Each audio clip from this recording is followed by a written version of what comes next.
मैं हूं आपके साथ मनीष शर्मा। बुलेटिन की शुरुआत कर लेते हैं डीडवाना से आ रही बड़ी खबर के साथ। तो गृह मंत्री अमित शाह की सुरक्षा में चूक का मामला, अपडेट इस मामले में मिल रही है ये कि जांच दल ने मौके का मुआयना किया है। डिस्कॉम विभाग के अधिकारियों से चर्चा भी की है जांच दल ने।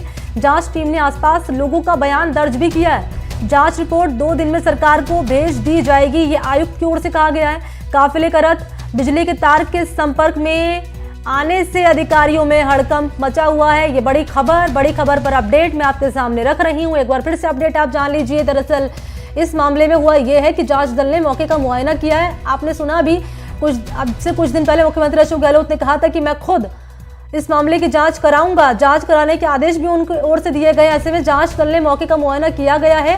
तो डिस्कॉम विभाग के अधिकारियों से जांच दल ने चर्चा की है और जांच टीम ने आसपास के लोगों का बयान दर्ज किया है।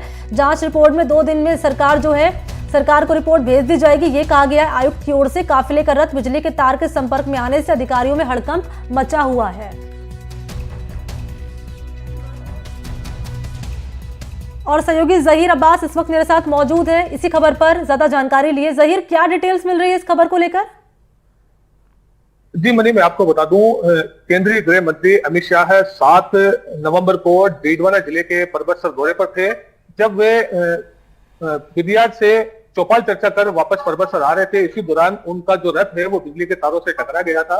इस मामले को राज्य गृह विभाग ने बड़ी गंभीरता से लिया है और इस मामले में अजमेर के संभागीय आयुक्त सीआर मीणा को जांच अधिकारी नियुक्त किया है। सीआर मीणा कल रात को उस घटनास्थल पर पहुंचे थे जहां ये घटना घटित हुई।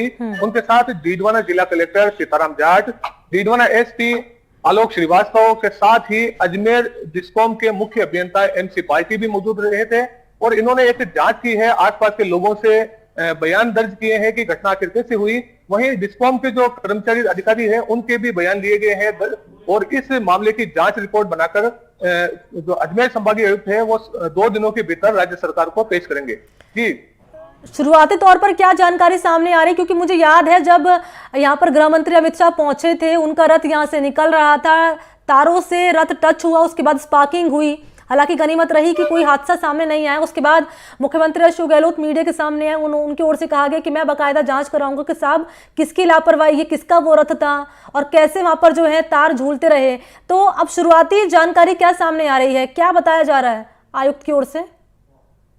जी, मैं आपको बता दूं, आयुक्त का ये कहना है कि उन्होंने इस मामले को लेकर के जांच शुरू कर दी है और जो डिस्कॉम के अधिकारी हैं उनसे बयान भी दर्ज किए हैं, कर्मचारियों के भी बयान दर्ज किए हैं। वो खुद मौके पर गए थे, उन्होंने मौके की सारी परिस्थिति देखी है। उन्होंने जो झूलते तार थे और जो विद्युत पोल था वो भी उन्होंने देखा है और जो तार टूटा था वो भी उन्होंने देखा है। यही उनकी तरफ से यही कहना है क्योंकि जिम्मेदारी तो बिजली विभाग की बनती है।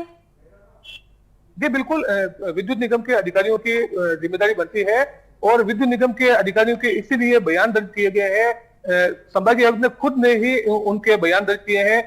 सुरक्षा में चूक जाहिर तौर से बहुत बड़ा मामला है और वो भी गृह मंत्री अमित शाह के दौरे को लेकर जब सभी तमाम सुरक्षा एजेंसियां सतर्क थी, इसके बावजूद इस तरह की बड़ी घटना हो जाना अपने आप में एक बड़ी चूक नजर आ रही है। क्योंकि लगातार नेताओं के दौरे चल रहे हैं जहीर, न केवल एक शहर बल्कि पूरे राजस्थान के दौरे दोनों ही पार्टियों के नेता कर रहे हैं। ऐसे में तस्वीर फिर से ना बने, फिर किसी की नेता की सुरक्षा में चूक ना हो, इसको लेकर क्या इंतजाम किए गए, क्या निर्देश दिए गए हैं?